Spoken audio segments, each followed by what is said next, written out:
कोकणची पारंपरिक कला संस्कृती जपत शिमग्याचा खेळ म्हणजे गोमूचा नाच।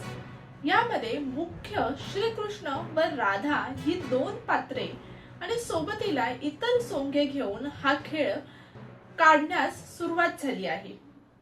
होळी उत्सवामध्ये शबय शबय म्हणत प्रत्येकाच्या अंगणात जाण्याची ही प्रथा कोकणात पिढ्यानपिढ्या चालत आलेली आहे।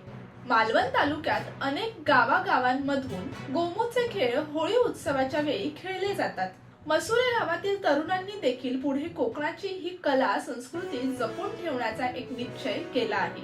त्याचप्रमाणे त्यांनी शबय म्हणून मिळवलेल्या आर्थिक धनाचा वापर ते गावातील मंदिरामध्ये व इतर सामाजिक उपक्रमांसाठी उपयोगात करतील असे देखील सांगितले आहे। पाहुयात मसुरे गावातील ही तरुण पिढी या परंपरेविषयी लोकनिर्धार डिजिटल न्यूज चॅनलच्या माध्यमातून काय संदेश देत आहेत ते।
कालपासून आपल्या सिंधुदुर्गामध्ये कोकण पट्ट्यामध्ये होळी पौर्णिमेपासून होळी उत्सवाला अतिशय सुंदर सुरुवात झालेली आहे। त्याचप्रमाणे आपल्या गावाची जी परंपरा आहे, लोकसंस्कृती जी आहे, तो आपला एक गोमूचा नाच म्हणून आणि गोमूच्या नाचामध्ये विविध गावांमध्ये जाऊन आपला हा नाच आपण सादर करतो आणि शबय म्हणून एक पद्धत आहे।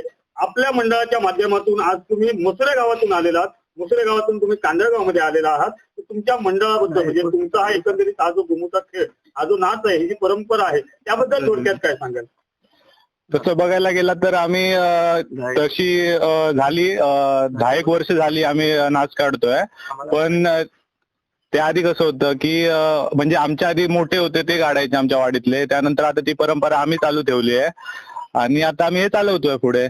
नक्कीच खूप छान। आता जर तुमच्यामध्ये बघितलं तर असं ज्येष्ठ असं कोणीच नाही, तुम्ही सगळे यंग जो क्राऊड आहे तो एकंदरीत दिसतो आहे आणि यंग मुलांनी ह्याच्यामध्ये सहभाग घेणं ही एक चांगली आणि जमेची बाब आहे। त्याचप्रमाणे आपल्या या होळी उत्सवामध्ये संपूर्ण 5 दिवसांमध्ये तुम्ही अजून कोणकोणत्या गावी जाऊन आपला हा खेळ सादर करता? आता बघू, आता अजून काही एवढं ठरलं नाहीये, पण जसं होईल तसं म्हणजे करत जाऊ आता. आणि आपली परंपरा ही आपणच चालू ठेवली पाहिजे.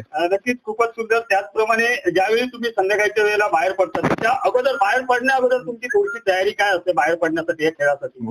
तसं बघायला गेलं तर खूपच तयारी असते, कारण हे एका दिवसाचं असं काम नसतं. 2 दिवस आधी प्लॅन करावा लागतो म्हणजे सर्व.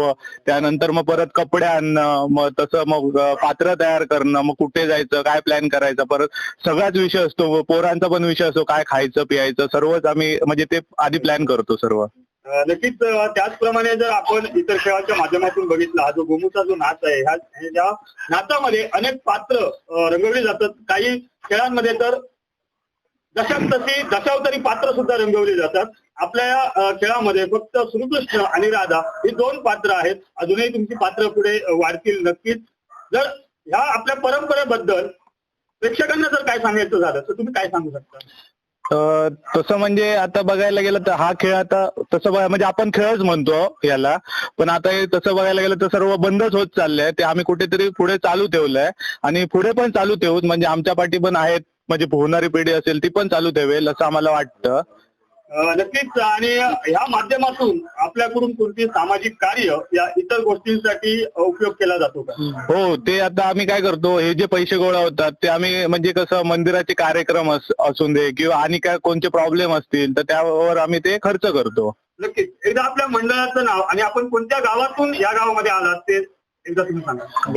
तसं बघायला गेलं तर आम्ही सगळे म्हणजे मिक्सच आहोत. मसुरा गावामधून आम्ही सगळं म्हणजे आलो आहोत आणि सगळे असे मित्र म्हणजे मित्र सर्कलच आहे आमचं सर्व. आपल्या मंडळाचं तुमचं नाव वगैरे काही? मित्र मंडळच, मसुरा मित्र मंडळ मर्डेवाडी. नक्कीच.